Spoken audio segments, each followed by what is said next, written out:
Good afternoon, everyone. Lovely to be here with all of you. This is a programmers roundtable. And so we have a collection of programmers from various Toronto film festivals here to talk. We're just going to go around and introduce ourselves pretty easily. I'll start to just set example. My name is Zachary Goldkind. I am the Director of Programming at the Future of Film Showcase. Excited for this.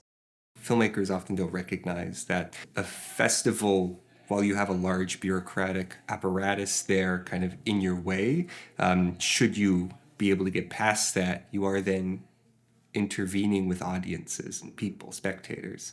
And what is the conversation you want to have with them? It's about knowing the kind of audiences that show up at these festivals so that you can best, I think, optimize why it is you're making art in the first place. Hi, I'm Ashleigh. I'm Festival Director and Head Programmer at Canadian Filmmakers. Well, I'm a filmmaker in addition to being a programmer, and community is the essence of filmmaking.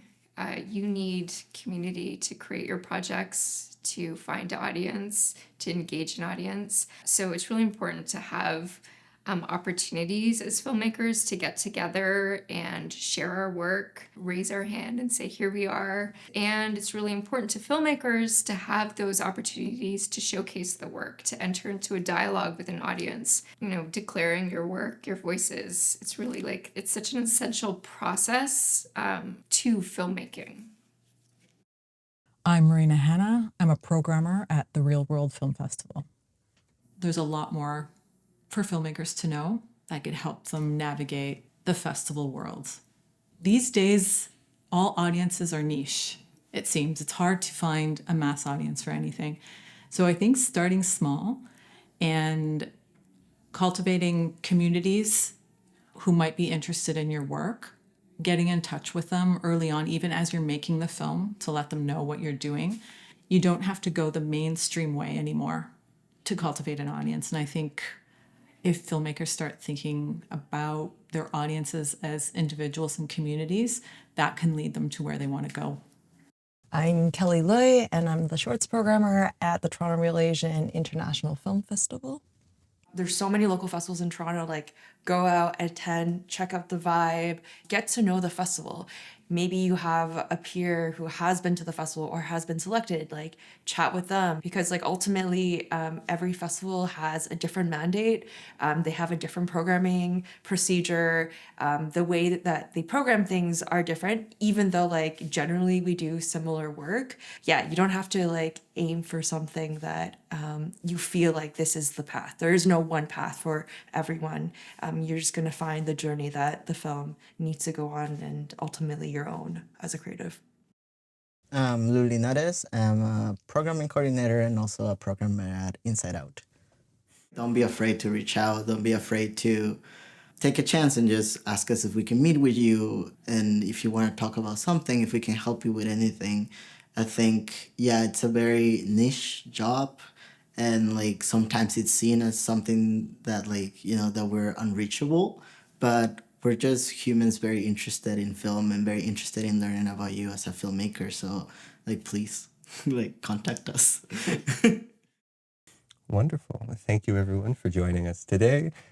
Really excited to jump into this. And in jumping into this, does anybody have perhaps any ideas of what could be a first topic to ignite discussion, dialogue, perhaps a little bit of discourse? We can get a little contentious if we want.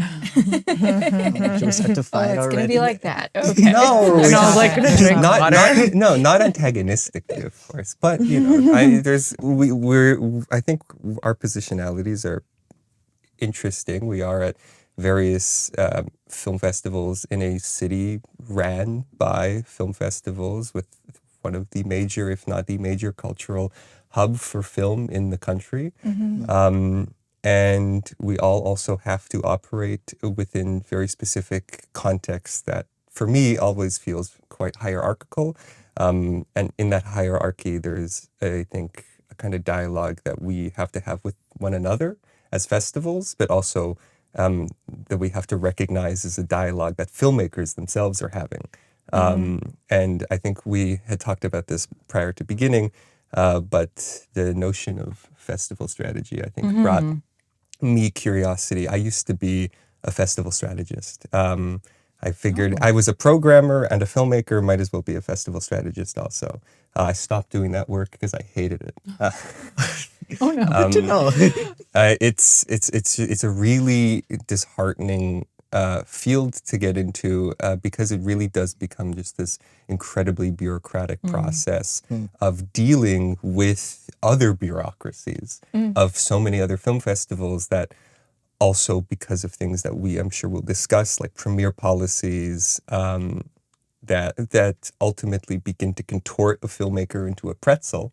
The trajectory that they want to go on is often one that has so much obfuscation because they really haven't learned about anything. Most of the conversations I have with filmmakers is all about just how little is understood about festival circuitry and how little is taught, especially in film school. How in film school, essentially nothing is taught unless there is a course specifically for film festivals. It's disheartening, but it's also, I guess, somewhere where we have the ability to perhaps shed a little bit of light and clear up the process. Does anybody maybe have anything to say about sort of how they've experienced being in relation to filmmakers and the strategies that they're sort of contending with? And also, if anything else pops into your head, please. I was going to say, because you brought up festival strategy, we were all just at the Canadian Film Festival on a panel talking about festival strategy. And I wonder, Ashleigh, can you tell us what was the talk, whether it was after that panel or at the festival in general, what were the filmmakers saying? Because what I find is I only really hear from the filmmakers during the festival. And it's the filmmakers who are taking part in the film festival. And a few will start a dialogue with me that continues throughout the year, and they'll be in touch throughout the year. But I don't hear what they're thinking about or what they want to know about or what knowledge they might be lacking until it's almost too late. And I wish it were different. So I wondered, just because the Canadian Film Festival just wrapped Yeah, up, we just wrapped. what was what was coming out? As filmmakers, when you have a project that you want to get out in the world, one of the first things to consider is like why and where. So, if you're a feature film that has just secured distribution, does it make sense to apply to Canadian Film Fest? And if you know your release date is coming up, like, how are you going to use the festival experience to distribute your film? If you're a new filmmaker and you've never exhibited your work before, it's like, well, what do you want out of like the festival? Like, are you trying to like get distribution? Are you trying to sell it? Are you trying to establish a track record for telefilm, for your next project? Are you just saying, hey everyone, I'm here and I want everyone in Canada to know that I'm a filmmaker? So I think like having that conversation with yourself first is really important, and then understanding like the festivals that you apply to or that you're selected for, like what that relationship is. Like, what do you want out of the festival experience? This year it was interesting having conversations with filmmakers, because there are filmmakers who were screening with us afterwards like, well, what's next? What should I do next? And you're like, okay, we're not strategists, but we can have conversations about, a lot of our programmers program for various film festivals, not just CFF. So, we can facilitate those conversations to say, like, is it a good fit for this festival or this festival? Help filmmakers identify, like, what we know or where we think, like, a good fit for that project would be, or, like, festival experience. And then also, like, what does that festival offer you too? That's another thing filmmakers want to know. So there is the exhibition component, but part of CFF as well is we have a huge industry series where we really try and cultivate community during the festival. And help filmmakers, especially newer filmmakers, find those connections and start building, their relationships and their networks within the festival. So I think, to go back to your original question, I think like really it's like first starting with the filmmaker and saying, okay, what do I want out of this? Like making a film is so hard. Getting it into a festival is also incredibly hard. So then it's like saying, okay, here I am.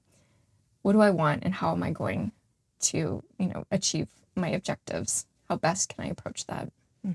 Yeah. And I think it's also the conversation that I recently had with a couple filmmakers that I like just reached out and was like, could we have a one-on-one if you have the time? And I was like, of course, I'll make it work. Even if I can just give you like half an hour, 15 minutes, I'll give you as much of my time I can. Because I always start with like, my job wouldn't exist if they wouldn't. Like if they don't create films and the filmmakers don't exist, I don't have a job. Right. And like, my whole purpose. But it's also about having the conversation of like, if your film doesn't get in, that's okay too.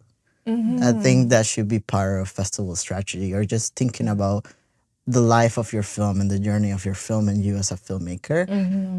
It's having those conversations of being, because I think like some filmmakers will get like very, very down if they don't make it into like, the like big circuit, like festival circuit, like which like, TIFF, for example, like they'll like their moral will go down a lot.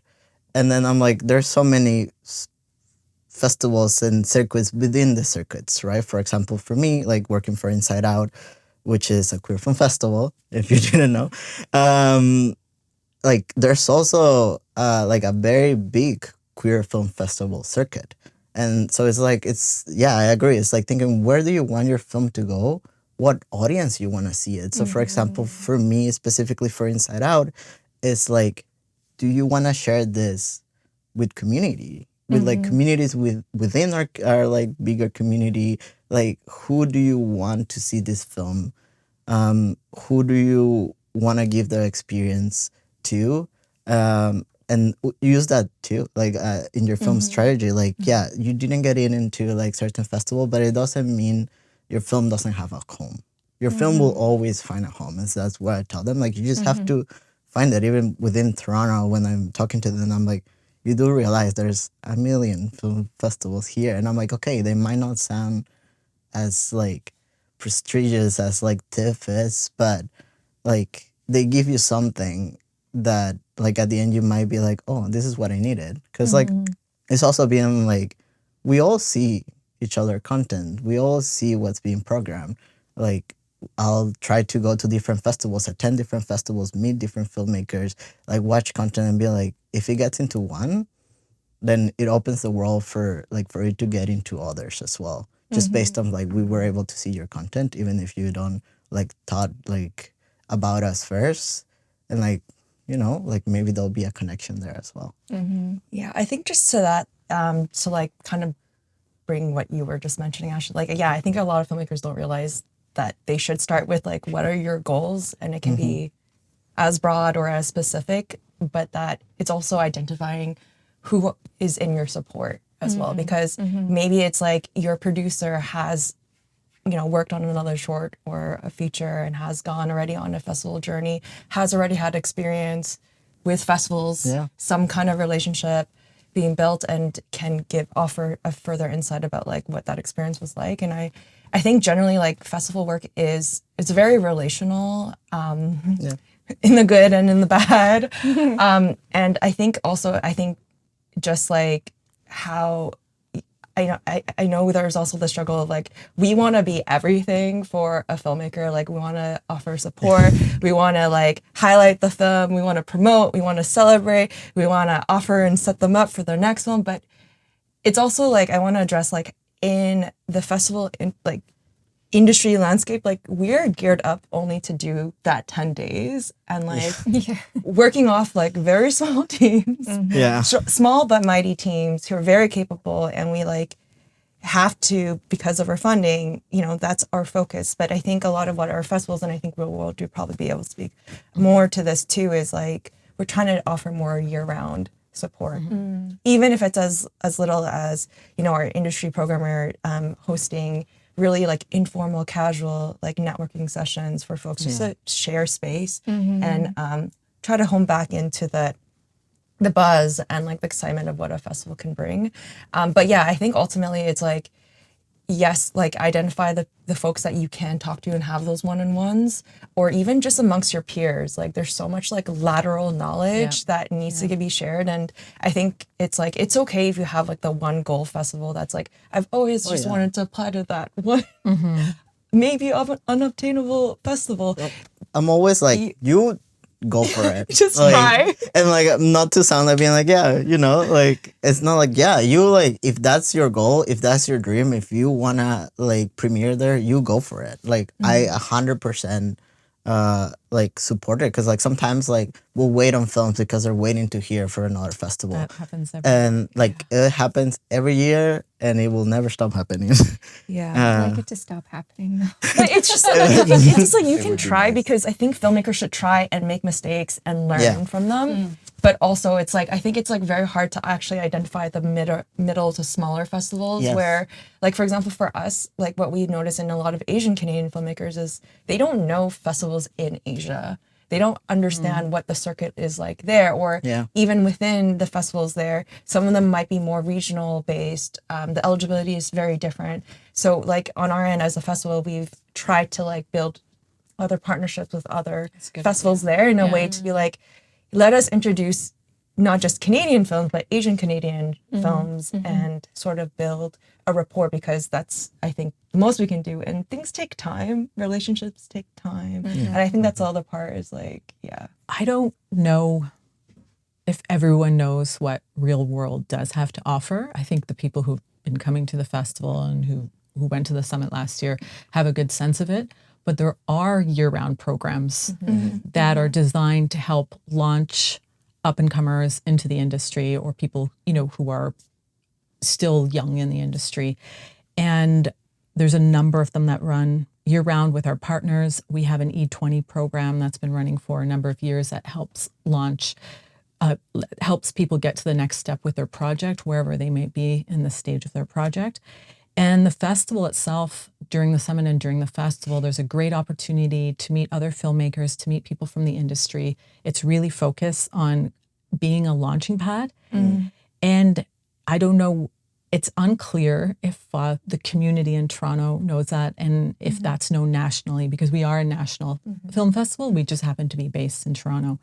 And I think that's something we're trying to focus on. And when we talked about, before we came into the room, we were talking about soliciting films, and that's one of our goals this year, is to go out nationally and make sure that every province and territory knows about Reelworld and what it has to offer, including prizes now, which was something that was very important to us, and hopefully the funding will continue to be there to offer prizes.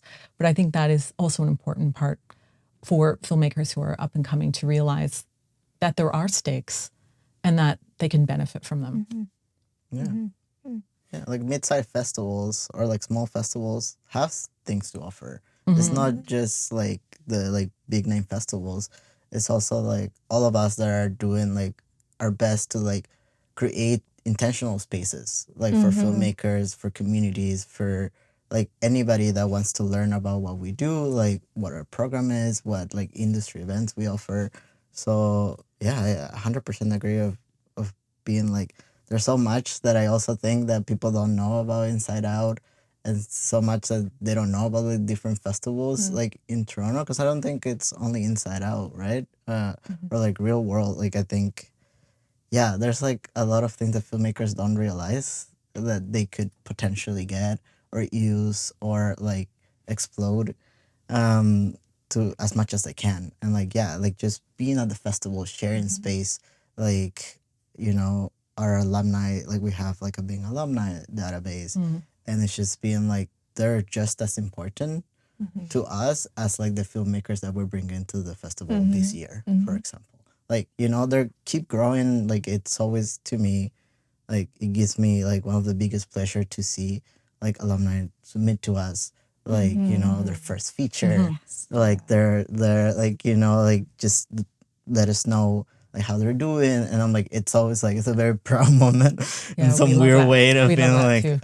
and I'm See like them return with a second feature. yeah, or That's like awesome. even patrons, yeah, or another short. Or another short. Yeah, That's true.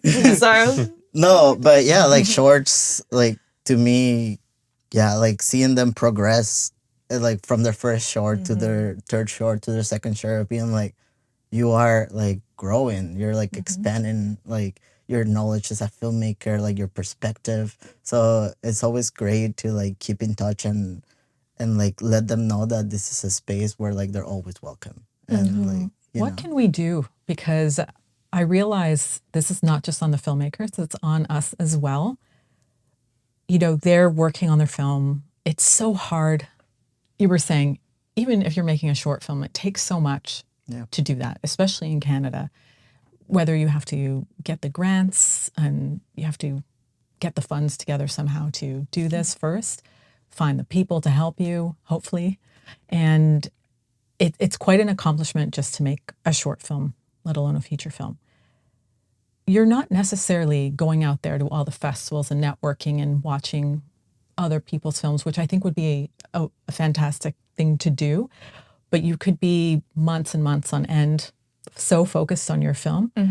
How do they balance that? And we, on the other hand, we're screening so many films. And we're just screening and talking about what we watch. And when is the time? Where is the time? Where can we get these messages across, aside from what we're doing now? I think, I'm not proposing an answer here, but I do think for a lot of films, they're a film team. And I think if there's a film team that also understands that it doesn't have to just be the director or the writer, like festivals also should serve like editors who don't actually get, the time of day. Oh, yeah. Yeah, they're not public. Yeah. It's like, it's always Yeah. like it's for festivals, it's like director, producer, and then it's cast. But there's so many folks who are involved in it, especially on a short film level. I think just the creative kind of ownership, for sure, it's still, I think, within the key creatives, but I think the learning that is in the access, I think that's like really important. And I think that's where we were also talking about, even the amount of passes that we can offer at a festival. Yeah. We do have a limit, but then we also try to like encourage folks to come out. And like, it's not just about, again, the director or the writer or the producer, but this is a learning moment because many folks are multi-hyphenate creatives or just never had the opportunity to learn something. So not an answer, but I don't know. An addition. And an addition, maybe another way to But thinking about it as a business as well, we always talk about the art of it, especially, in when we're programmer meetings, it's all about craft and art and the language of cinema and all these beautiful things. And I'm sure on the creator side, that's what they're talking about too. But who on the team, to your point, is talking about, well, what's the journey for this film? What's the trajectory for this film that we've just made? And I would imagine that more and more people are thinking about it now. I don't know if anyone's doing something creative in that space or interesting to get people out to their films.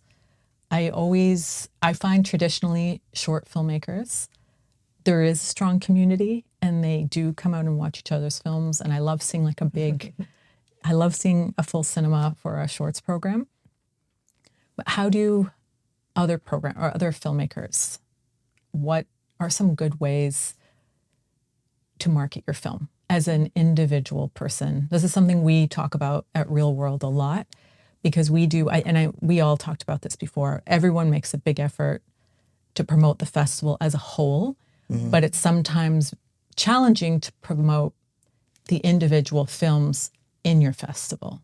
Even though you do try to do the reach out to community groups and anyone else who might be interested, or you feature films individually on your social media, you do all that, but how do you cultivate an audience as a creator, as a filmmaker? There's tough question. maybe this is not an answer. But, In addition. in addition, but for example, like something that like just pop in my brain is like, especially when you said like, like making sure that we're connecting community organizations, like the actual community that this film is like talking about, representing, highlighting, that they actually get to see this film. I think, for example, once, a few times, like there's been there actually like a conversation with the filmmaker as well, of them like coming to us being like, there's this particular like group that like, like have been like essential in this film, or like that I work with them, like they're like, I show them in like the documentary, or even if it's a narrative of being like, this is the like people that I thought about and like I'm close to, like I would like to do something with them. And then what we will do is like, okay, what would you like to do and how can we support you? Like, so for example, that'll be like, like complimentary tickets to this screening, and like trying to be like, how can we get this community that is important to you as a filmmaker, to be sure that they have access to your film.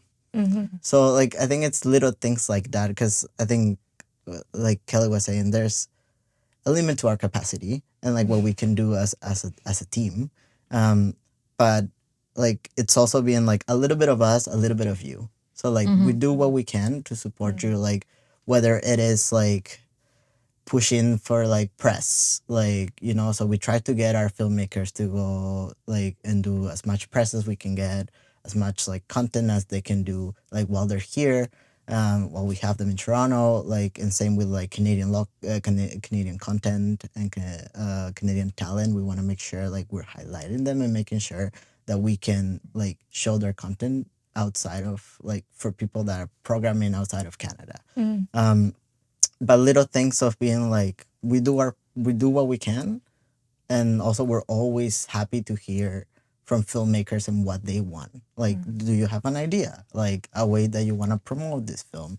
Do you like want to invite somebody to the film, like a group to the film? Like, what, like, is there anything on your mind that you want to share with us? And we will do our best to make it work and like find a solution, find a way to like engage with you, and create something. It definitely won't happen for every film, but it has happened a lot, and like try to like make sure we're there to like come in with what we can offer and then what we can do. I don't know if that answers the question at all.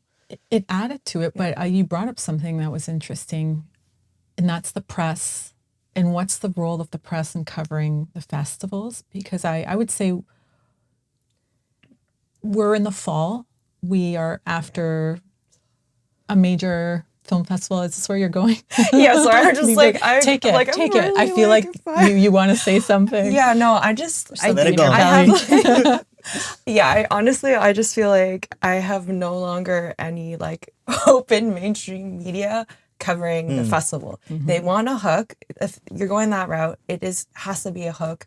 It's not going to be the coverage, I think we all hope for the film. Oh, yeah. And for sure, some films might have it because maybe it's trending or something about the film. But I think what our marketing team has tried to develop is like alternative media and basically side outlets that do maybe more community centric or are from the community who do want to like highlight the films. But even with that, sometimes I'm like, I do not want to see another list of what to watch at the festival, because I'm just so tired of like the way the films are just like listed off in that way. And like, I don't know what a solution is to get folks to like actually understand the film, especially with shorts. Like, there's so many of them that I can also understand from the other side of like, how do you navigate like picking what to watch or knowing what to watch?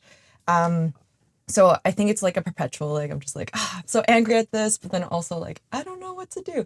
But actually my colleague Jasmine, she started a program called Youth Critics Initiative because it's like this amazing program, because we're also understanding like the festival is one part of the ecosystem of film, and that like the critics, the conventional critics who are out there who are talking about film and specifically Asian film, there are not that many Asian critics. And then when we think about criticism, like how can we actually think about criticism as a form of care work, and it's not just like let's like hold that power and tell you what I think and write the film, like wanting to offer sort of, I think, more room of like, this is actually feedback for a filmmaker and attention, which filmmakers desperately need so they can continue their work and make better work, or at least try to make a different style of work. But it's this program, basically, we just finished off our 5th edition of it, and it invites like younger okay, it says youth, but youth is very broad. Of anyone who's interested, I think there's a selection process, and it's a cohort who receives mentorship, and they get access to the festival. They go to the events. They're encouraged to attend as much as they can, and then they go through like a 6-month like editing and like pitching process. And then so basically in May we'll have last year's critics will have their published works come out in May. Great. And so it doesn't necessarily address like the immediacy of like, I think what conventional media is, where it's like, this is happening, so we're reporting about it, now come out. It's more sort of like a slower approach, but I think just You're thinking longer term now. Yeah, You're developing exactly. a critical base. Yeah. exactly I so. love that. Who mentors them? So Jasmine is one of the mentors, but she brings on 2 other mentors. So it's a pretty small program. So last year we had, I'm just going to name them, Grace and Lee and Vince Ha. So the 3 of them, they had 2 critics each.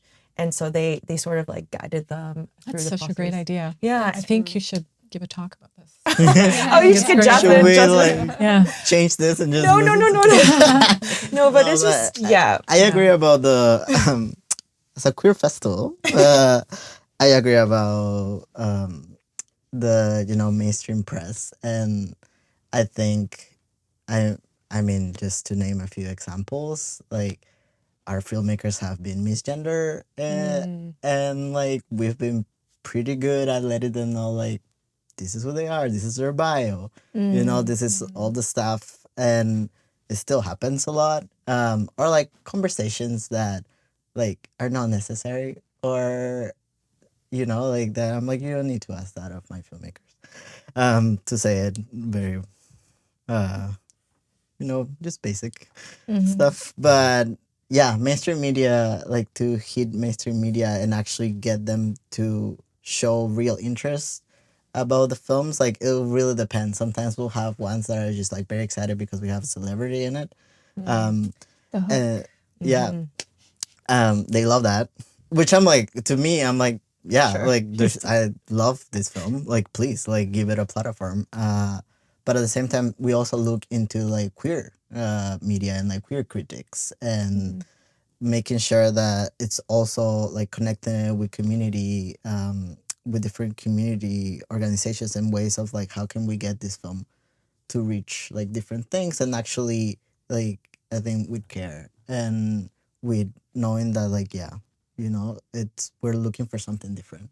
Like our goal is not to like maybe it's not to like for you to like explode in media, but for you to get these little conversations that are actually important and matter, and like you feel comfortable in having as a filmmaker.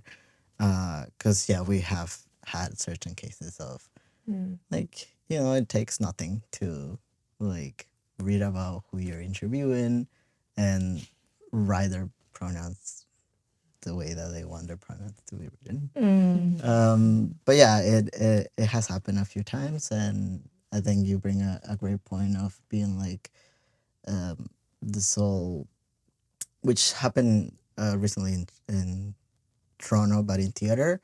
But it's like people starting to ask questions about like who are the people that are critiquing my work, and what is their perspective and their positionality, and like that matters. Just like I think for programmers, who we are, and like or at least for me, like my work, and like what I wanna like showcase, and the filmmakers I wanna support, and like the stories that I wanna tell and I wanna like push for are like deeply rooted in like who I am as well, of like the experiences that I've had in my life, like how I identify, all of that affects how I see a film. And yeah, I don't know what this conversation was going to. Like it, somewhere it was going somewhere. No. But, Perspective matters, perspective. whether it's Yeah. from the curator to the criticism that your Exactly. film might get. We have a small programming team, and we've been together for a while, and our backgrounds and our tastes definitely differ. And it's sometimes it's the most interesting conversation in my week, because we'll have arguments, very respectful arguments, but where we'll disagree. So you have to fight for the film you want, or you really have to know your position when you're backing a film. And I like that. I feel like it keeps you sharp. It's not just, you can't get away with, oh, I just liked it or it spoke to me. You have to really deliver a position when you program a film. And that's why it's so hard. Now, I have to say, I mean, this is a good problem to have, that we receive. In my time at Reelworld, the quality and the originality of the films that are submitted to us has increased so much, which is awesome.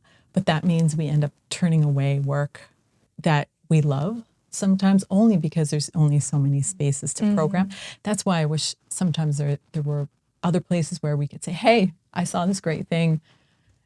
You should Call know about us. it too. Totally. Yeah.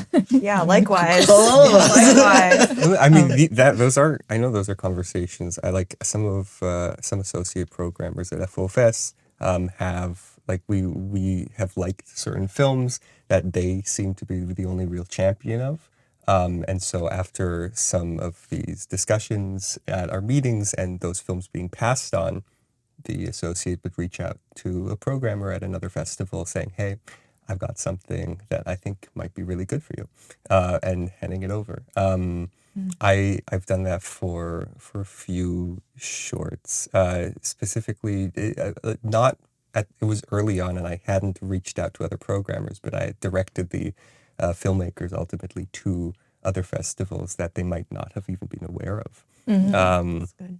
which is a large, I mean, this is a large world, but I want to just go back, Lou, to what you were saying, because I think that positionality of a programmer is something that is not what filmmakers are anticipating, I think, when they submit to a festival.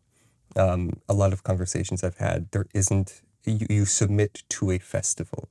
You don't realize you're submitting to people, to these subjectivities who have these varying tastes, where ultimately your film is decided upon by subjectivities that are completely estranged from you, that in that committee are them, in that committee you have just these lobbed perspectives that ultimately come down to a decision of, like, I mean, at FOFS, we work, democratically. We have a conversation, see if that conversation can sway anyone, and then ultimately just go the democratic vote. Because it's just, with the workload and the limited time of contracts ultimately also for associates, trying to utilize that time. But I think the relationship between programmer and filmmaker is something that is either spoken of quietly or not at all. This brings me to a subject of film festival studies, which, if anyone's familiar, it's essentially this pretty new branch of scholarship that had really found its footing in like 2012. I had taken a course in it during my master's, and what I noticed specifically was that everything's being written about, specifically regarding stakeholders, sponsorships, the ways that, like, the sponsorships also relate socioeconomically to these festivals as businesses, and the ways in which a lot of those dynamics also geographically will motivate programming. But what isn't written about at all are filmmakers and their role in festivals, especially not dynamics of programming, and filmmakers. And it's shocking to me because without filmmakers, we don't have film festivals. But filmmakers are ultimately in a structure that is so often bureaucratized. And the larger you get, the bigger that bureaucracy and more inaccessible that becomes. Like they are also on the bottom rung of labor because most of the time you have festivals being financially supported by submission fees for so many filmmakers who will get rejected by that festival. And so you have an entire base of income and finances that are essentially the gambling. We could not finance our Yeah, because I was going to say, I don't think these are... That doesn't certainly apply not. to the festivals here. Yeah, not the I festivals. just want to let everyone know there is nobody at this table. Yeah. The four of us. I'm going to speak on You can behalf generalize of with us. Yeah. who is financing the festival on submission fees. We waived so we many. waive so many. Yeah, we we have a waive so long many. period Yeah. of time that's free, and another long period of time where it's 50% off. Yeah. And we will always waiver. That should never let a filmmaker. Yeah. The fee should never stop a filmmaker. Absolutely. Agreed. There's ways around it. That's another good reason to know who the programmer is. We waive it all the time, and Festival there's no way. strategy, Yeah. like the most important point that I always I just make want to get is like, that- no, is The money coming from submission. I would like to understand how your financial structures work. Yeah. But I think it's like what Lou was saying. It's like the filmmakers have to give a little, the festival has to give a little. Like it's meeting in the middle as well. Because I think sometimes we get folks who submit, and I'm like, did you read the eligibility? Like, this is not an issue. Yeah. Of course. You're not a, Yeah, like, yeah. there's no keeper. Yeah, like I'm we, so yeah, That we get happens that a lot. Yeah. So it kind of goes both ways, but definitely, I think like, I think to what you're saying, like, yeah, for sure, like the filmmakers are important, if anything, one of the biggest stakeholders at the festival. So I think the folks here, I think we all, in our own ways, like in our own capacities, we're trying to do what we can.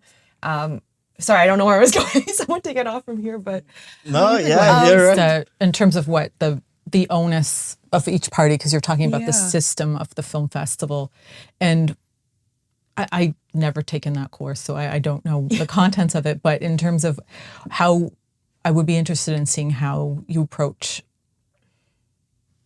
a large festival versus small to mid-sized festival, and even festivals in, Canada has a system where a lot, for now, of what funding we get is public funding. Yes. We're seeing that shrink. Yes. But you go to maybe in the US, you might see that a lot of their funding might be coming from private donors or foundations or the corporate world. Now that happens in Canada too, but it could happen to a definitely different degree, and that would create a different kind of system to what you're alluding to, I think.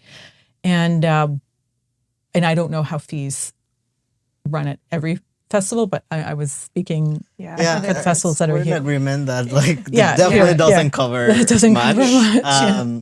And for example, for us, we try to like keep our fees as accessible as possible. So we try not to raise them very much or not at all. Like I think this year we raised them by like a couple dollars. But yeah, we want to make sure that filmmakers are able to submit to our festival, and even our starting points as a submission fee is something we think it's accessible. And if it isn't, there's always a waiver code. Like our only eligibility issue is like either it has to be a queer film or you have to be a queer filmmaker. Like you're creative, like your like creative team, like, and the director has to be a queer person, or your film has to be queer, like a little bit of both. So those are the only people that I will like be like, no. 'Cause you And are every not festival eligible. has eligibility Yeah. requirements, which are okay, and everyone should read them carefully, to your point, yeah. Yeah, that's But important. I would say, I can't speak for all festivals, but I feel comfortable saying about the festivals at this table, and that's that they're very filmmaker focused. So I would say who said it's something about the biggest stakeholder is the filmmaker? briefly. Yeah. But I would back that because I think it's very much the focus in terms of ensuring, obviously, the films as they stand themselves of the originality and the production, the artistry of all of it. It's the films and the filmmakers that we're very much focused on. And in launching them, and so much as also having this being kind of a launching pad for those people. Yeah, and I think actually just reminded me, like, not to get super nitty gritty in terms of how films get selected, but we work with a committee. We have a committee of like 20 plus folks who help watch it. And for sure, the committee is not going to represent every single demographic in our audiences, but it is supposed to be a makeup of some sort of microcosm of like, you know, the folks who we would hope to come to the festival or are already like an integral part. So, you know, I think, you know, to the point of like, we always say we're not selecting the best films of this year. We program thematically for shorts, features, you know, there are other considerations, but it's also like recognizing the history of Real Asian, where sometimes a filmmaker might come and say, hey, I have this film, like, why didn't you select it? And it's not that it was a bad film. It's like, maybe you didn't realize that we programmed like, you know, 10 or 12 films that touch a similar theme. Yeah. And we want to invite we want to move beyond this conversation. And it's not that the film isn't bad. It's just, you know, we can only select so many. There are, you know, we can per year. Speaking of which, something you a few moments back, you mentioned something about people not knowing that they're submitting to people, but I think and that filmmakers might not be aware of that. I think one thing they might not be aware of too is their competition. There are a lot of great up and coming filmmakers right now, and I don't know if they could be your collaborators in the future, your competition, but they're out there and everything is considered. So even though that film is your baby, you're up against a lot of other really passionate storytellers who are putting everything they have into this as well. So it is a very competitive process. But I think that's a good thing. I think it brings the level of the work up. And I think if people are, you know, they're starting with Canadian Film Fest, Canada Film Fest. Canadian Film Fest. I always switch them around. Going to all of the events, seeing what's out there, meeting with the people. I think it's something that everyone working in the industry has to cultivate that kind of community. We all have our parts to play. I think that's a really good point too, what you said about look at the festival's programming. You know, so you might submit and you might get that, sorry, not this year, email or phone call. And then, but to contextualize that in terms of like, what does the festival program, you know, actually in a very basic sense, reading the eligibility, but also looking at historically, like what the festival shows, is it a right fit? You know, what were the previous themes? Or if there aren't themes, like what are the other like patterns you can see within the programming to help also like depersonalize when you like, you know, I think maybe you said this or you were going there when you said when you were doing festival strategy that it became disheartening. And I can imagine that as a filmmaker, you know, like you submit your project to, you know, 60 film festivals and you might get one. Well, yeah, I mean, you know, the average is like, even for like big festivals, like you will probably be rejected from 60 to 80% of what you submit to. And that's like, and these are statistics from professional festival strategists. An archive is intensely important. I ensure constantly whenever our website might be getting redone, I'm like, the archive must always be live. Yes. Because I tell my friends, I tell filmmakers, like, you like do not submit somewhere that you do not know what they have screened. Like if you are not able to discern what this space is based off of these works, like, and but you know, that's so much labor in and on itself. Like, on that's where I'm like, I'm not saying that every filmmaker should go out there to get a festival distributor, but that's why that job exists. Because it is like it's a job.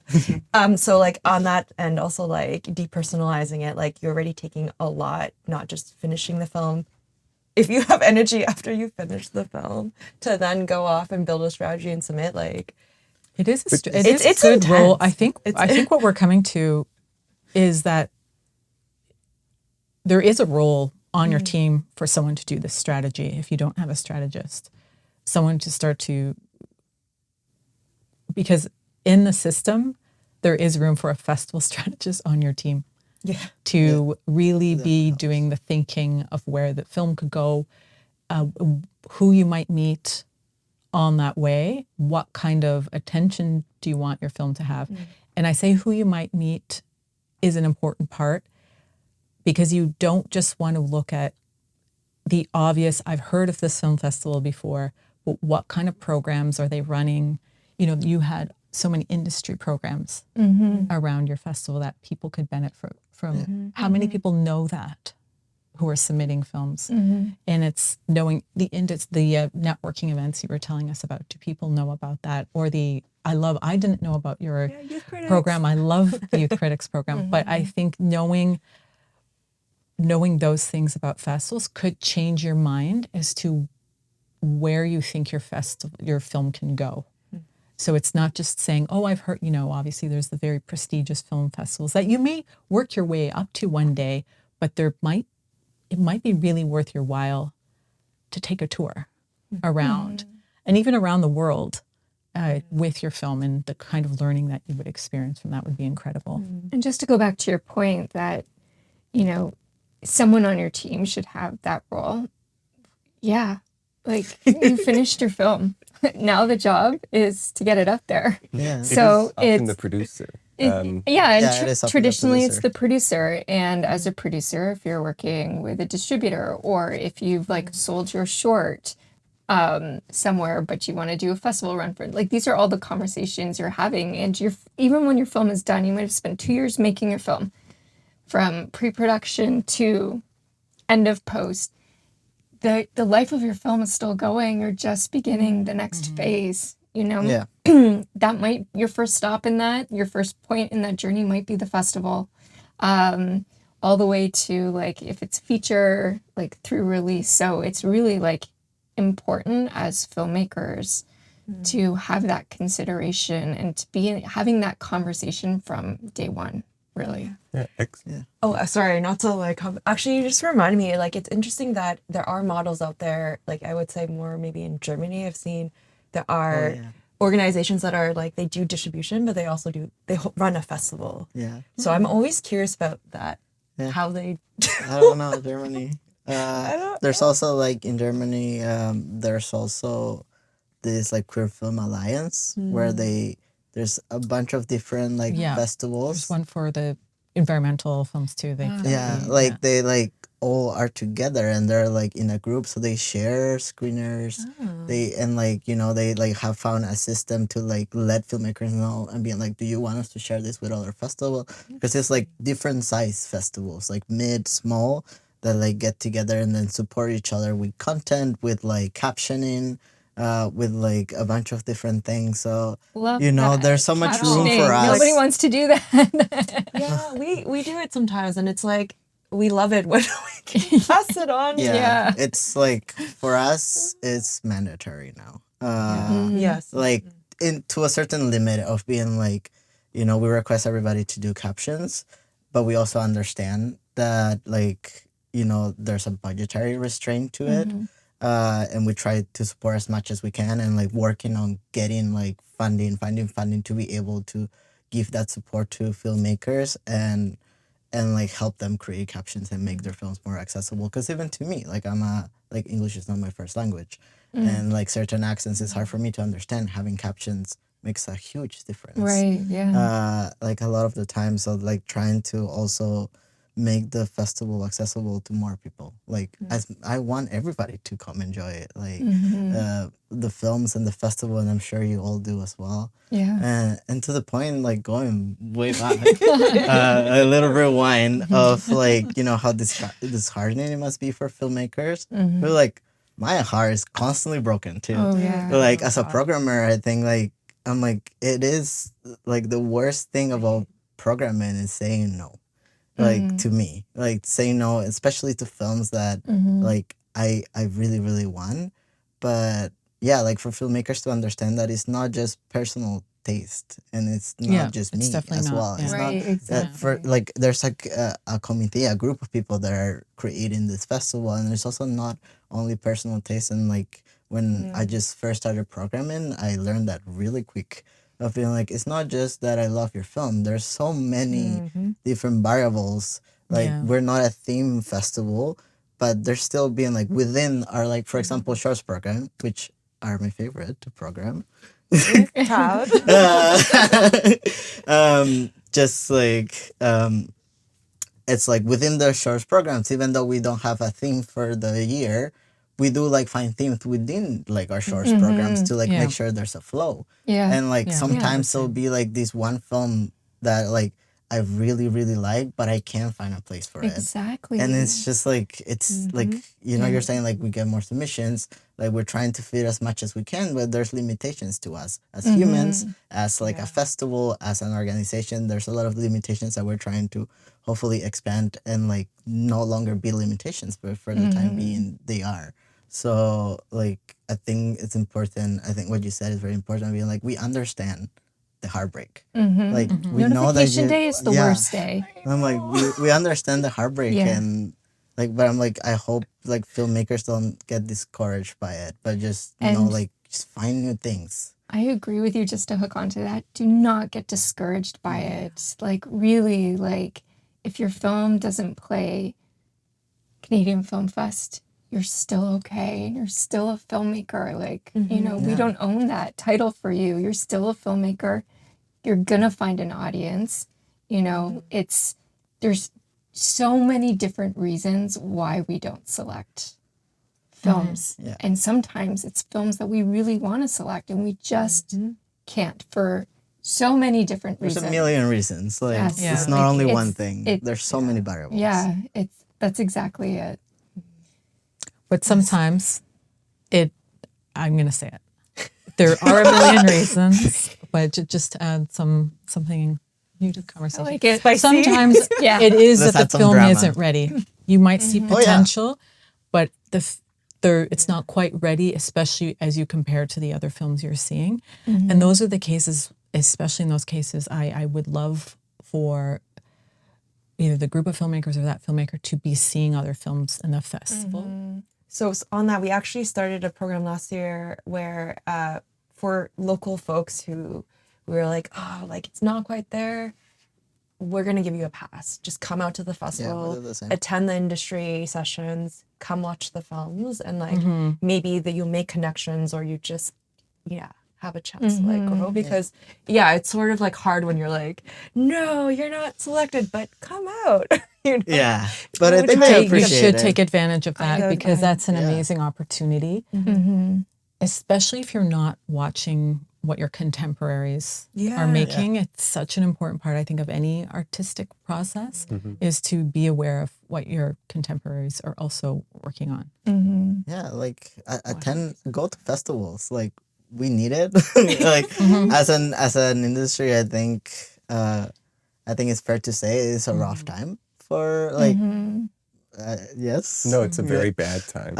It's a rough time for us. But I was like the first time I went to a festival, like it changed my life. But like that might be like a little too much. But I was like it was such a I remember like What was the first festival you went to? Sorry, I'm totally interrupting. I know. because I oh just saw actually that. the first festival I went to was Inside Out. And as a queer like immigrant, like seeing like a queer film like in a big screen, like it did change my life. Like seeing like even like just going and being within community. Like I started with Inside Out as a volunteer.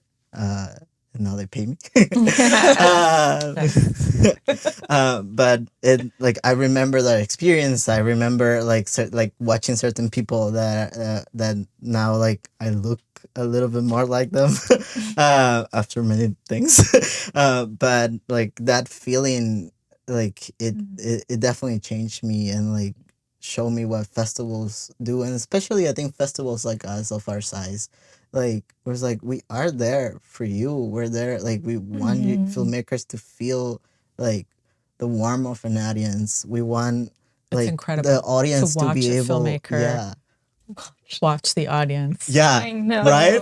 And you're watching Watch their them. film. Did I get Yeah. that right? Yeah, you did. It's Yes, true. yeah, Yeah. yeah. I like Yeah, no, always it is sit to the incredible. side. Yeah, and yeah. I'm You're like, like, I love watching that. when people yeah. laugh at things Yeah, and it's like they're such a great- interacting, yeah. like people, we have a day that is like Youth Day, which is my favorite day, and I've been hosting it for a couple of years. It's very interesting to like have an audience of like youth and high schoolers.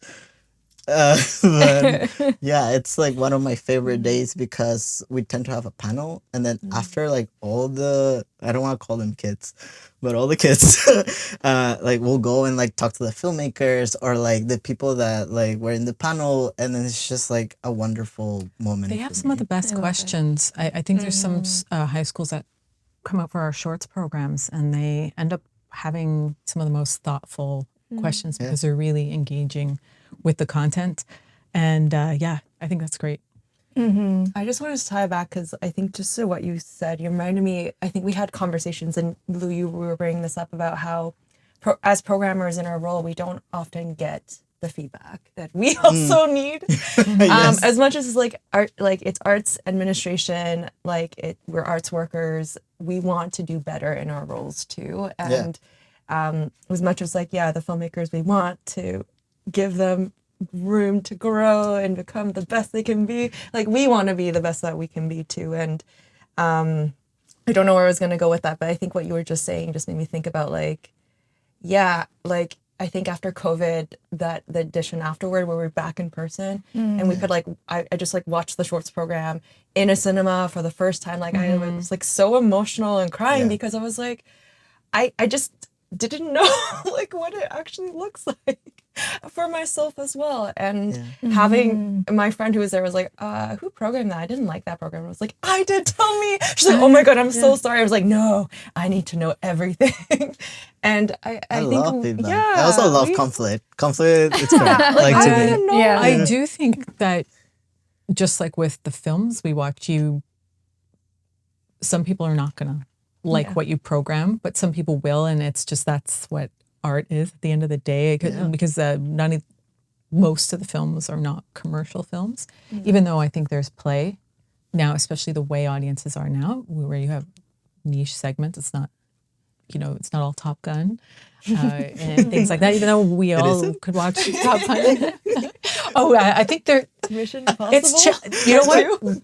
It is changing to a degree in terms of what are we talking about, like superhero style movies. It was one film for so many years, but I think tastes are changing, and maybe TV pushed that more than films have in the last decade. But I think it's finally changing with films too. Now I forgot which way I was going with this. In terms of taste, yes, we still look for things where will it win over everybody? Not necessarily, but there's a point of view, and that's what's fascinating to us. Especially, is there a point of view? Yes. Are they emulating just something they've watched before, or is it I their think that point was of just view? like great, like insight for listening filmmakers. Is there a point of view? Yeah. We all just responded to that. Yes. Yeah. No, We're not in our heads. Yeah. Right Yeah. There are many conversations I've had with filmmakers, just like also just talking about like FOFS were very interested in sort of like thinking about directors as speaking through their formal choices. And also just because that's a lot of what I've felt for my own scholarship and my own just studies and filmmaking practice. Like I'm interested in like how can ultimately a film speak, and what are the machinations there, and just talking with filmmakers about that, and just like that's why a lot of that's also why I'm interested in sort of providing a little bit of feedback, is just to be able to sort of engage in conversations about like, I want to ask you questions actually about like why it is you were utilizing the camera, certain lenses, your lighting designs and compositions, like what were they saying for you? Because I am curious and also just questioning those choices, and ultimately beginning perhaps a bit of a friendly debate. because we're not going to align, but I think there's a lot of value in not being able to align, especially when it comes to something that is both so mechanical, but also so just linguistic, and linguistics cultivate through your experience. Like that's why we have dialects. Like through those experiences, through those very isolated subjectivities and histories, and I think that your formal language is the same thing.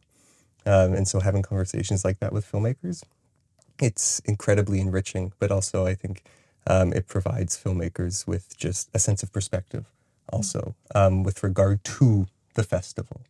Like what is it that they are looking for, which is you can go see the programming of the festival to see that.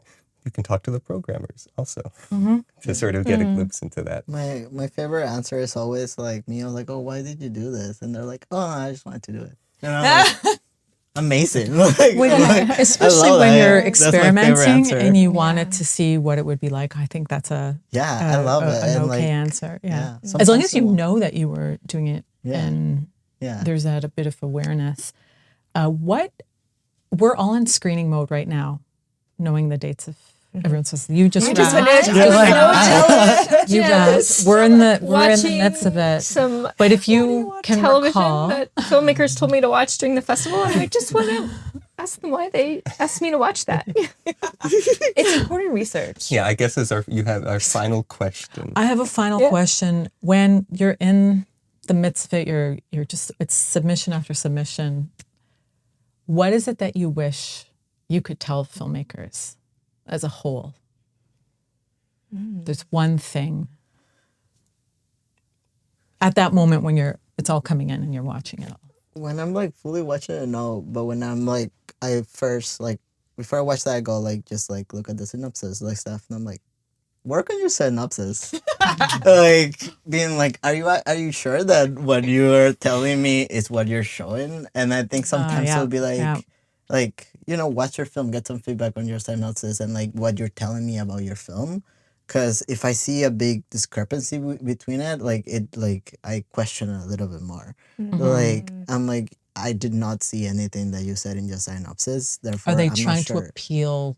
Like to like just tell me, like tell me, Yeah. I like Or is some. it It just came truly to my what- mind, yeah. but I was like, No, I see that a lot. but I'm like, I read a synopsis and I'm like, and then I watch the film, and sometimes I try to not read synopsis so I can just go and like watch the film for the first time.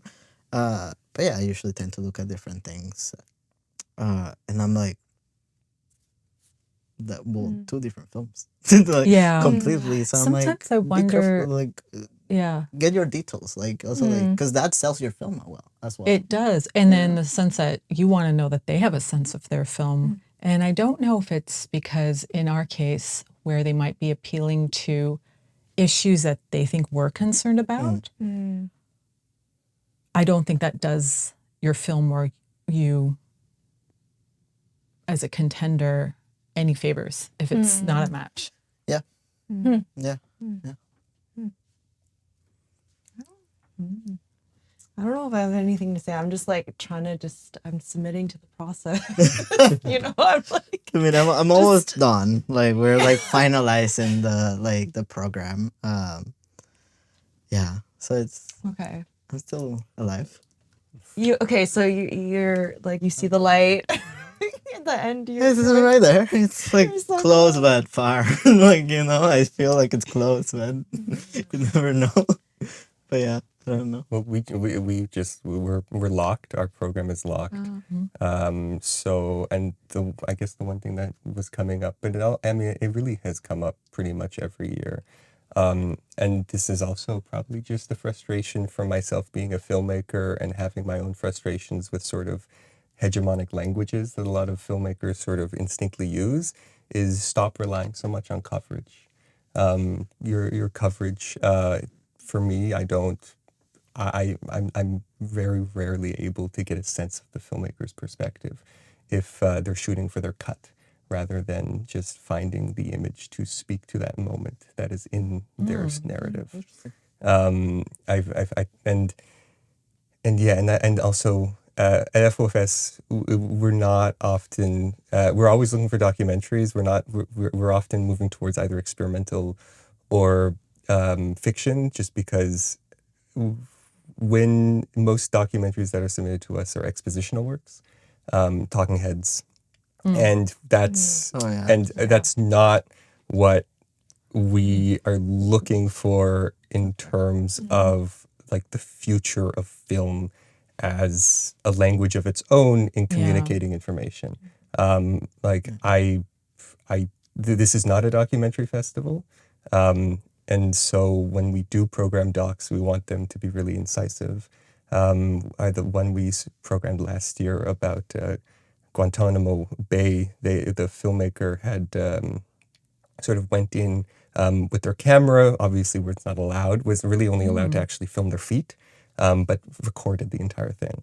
And so they made this documentary that was entirely based on like the specific noises, while also in dialogue with somebody who had previously been in Guantanamo, and having them also sort of relate to these audio recordings. And that was just incredibly provocative in ways that sort of get us to think about other senses, but also just sort of the politics of those senses and the ways in which they climb through. There could be another whole discussion just on what documentary is now. I would like to hear someone have that discussion. Yeah. For us, when we're programming, I'm trying not to get away from the question, but I think what we always come back to is story, and that's really the first thing we look at. It's know your story, and make sure that it's a story, and that's our very first consideration. And then all of the other elements around that, we'll have like different considerations on how it relates to story, but that's what we're story first, looking at the story. Yeah. And I'm like, and it sounds simple, but it's but actually, like things are simple. Like some things are simple. Like, I mean, like, yes, it can get more complex about like what we're looking for and like what each of our like styles are in terms of like what we look for as specific like individual programmers. But there's also very simple things that I think help filmmakers and like people that want to submit to us to like think about like like the simple things of being like, make sure like you're telling a story. There's like something that we can like easily identify. Make sure that like your synopsis is right. Make sure like you're like submitting correctly, like you're giving kind of stuff like that. And Submit all your assets. Yeah, submit all your assets. Through film, read and please, on time. Make it easy for us to look more like find information about your film. Please like read what we're asking you, because it helps us. Like it does help your film sometimes. Because if somebody doesn't sends me like 2 things of the 10 that I'm asking, and this person sent me 10, it's giving me more context as well. But in terms of like I love documentary, and we don't need to have this conversation here, but just like the talking head perspective, like in terms of like what's happening, I'm like, I always want to like, there's no story that hasn't been told before, right? But it's the way that you tell it that what is gonna like grab me, and then what is gonna be like, oh, like this is interesting. Like not for only documentary, but for example, like there has been recently, I've seen like a couple like talking head documentaries, and most of the time I'm like, could have been a podcast.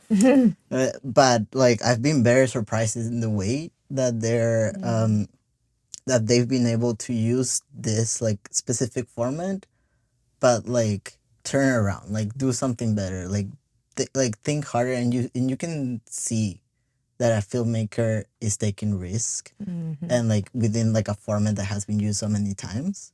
And it's also like, like who you're putting like in front of the camera, it's very important too, like for a subject. And I think it's the same, like casting is very important, a bunch of different things of things that I could go on, and I think there's no time. Think I about wonder your voice. I'll just say one thing on that, and I wonder what everyone when you see submissions come through, I'm always surprised when one person has done every role when in such a collaborative art form. you see someone who's done every role, and I'm not saying that's impossible to pull off something phenomenal, but I would always encourage people to find their collaborators out there, because I think for the most part, you can't say always, but it does push your work further to butt heads against someone. Our program is better because I'm not the only one programming. Yeah. There's a team. Go to festivals, you'll find people there. I will say there was like one exception. I watched this one short film that was like directed, edited, produced, and acted by the same person. And written. And sound, I think, and it was like really well done. It can happen for sure. I would never say never, but that's what I'm saying is like I was like, wow, this is like the one film that this is like I always tell people, don't do every single role. You can't do every single role. And then I was like, I guess I have that one film to prove me wrong. But yeah, prove us wrong. Yeah. Like I want to be proved wrong. Yeah. I want to learn. I want to like grow as a programmer. Like all the time, and I'm like, there's a lot of like, I'm always learning, always wanting to see new content and like new ways that filmmakers are like challenging like form, like just try it out. Like that's why I'm like, when I see like, and that's why I love about shorts. Like there's just such like potential in like so many filmmakers that like maybe the film is not the best right now, but like sometimes we'll program films that we know like maybe they're not like in terms of like budget, like like access to like mentorship, access to like anything, like there's people that don't have that much access to different things, and I'm like, we'll program it because I'm like, we see the potential in you. I see something in you and see something in your film, and you might not have the resources. We do that too. But but we want you to know that like this is good, like for what you did and what you have. And I think I see that a lot in shorts, and like that's what excites me so much about shorts is like there's so many things and people try anything. Like there's so many people experimenting. It's the time to try. Yeah, it's the time to kind of be playful, be wild. You're not producing this for a corporation or to fit into like a 30-minute segment somewhere. This is completely you, and I would encourage everyone to play. But on that, like, also want to say, sorry, last time, like, we're gonna end this, cut it now. It's not even like it's been 2 hours. I'm like, we need to talk also about like labor and like the realm of favor and bartering, because I think like short films, they have to be scrappy, and feature films too. But what are the ways that we can also like push for like the value that is required to make work of a certain standard, and then to keep making work, to make the second work, or the third, and to maybe fail once and still be okay to still keep going. I think that's like another very big conversation. I love that. And on that note, like we love those films at Canadian Film Fest, like shorts, but also features where people are like, you know what, I had like $10,000 and I went out and I shot a feature film. Yes, but you see like a strong voice, a good story. You see the elements and you see the potential for, that next budget level. That there's something there. Like we love those films at CFF.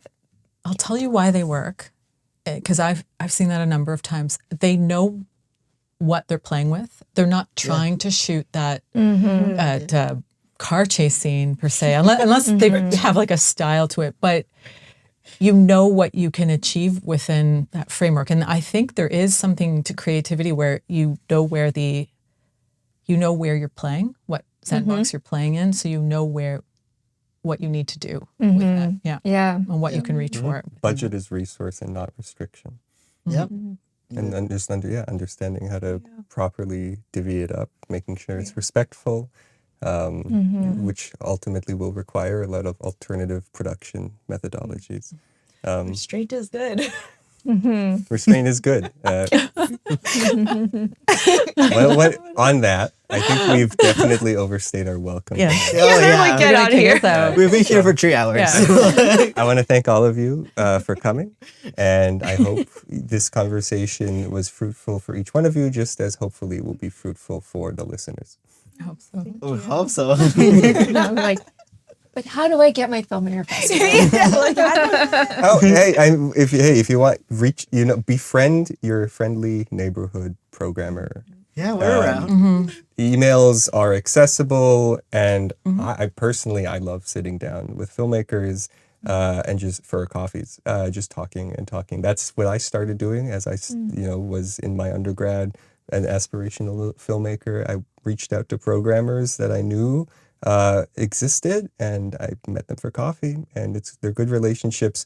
Not that they'll do you any favors, but it's just you begin learning so much about this sphere that you need to have such an overwhelming amount of knowledge on, because everything is constantly changing, especially with our economic resources in constant shifts. That also changes these environments that we have to work in. And to be on the pulse is a part of the job. We're nice, right? Yeah, we are nice too. That's We're also nice. a Real bonus. people. Wonderful. Okay, thank you everyone. Thank you. Thank you. Thanks, everyone. Yeah, it was good. I didn't look at the time. Like, You're just I don't like, wanna- yeah, like I don't want to edit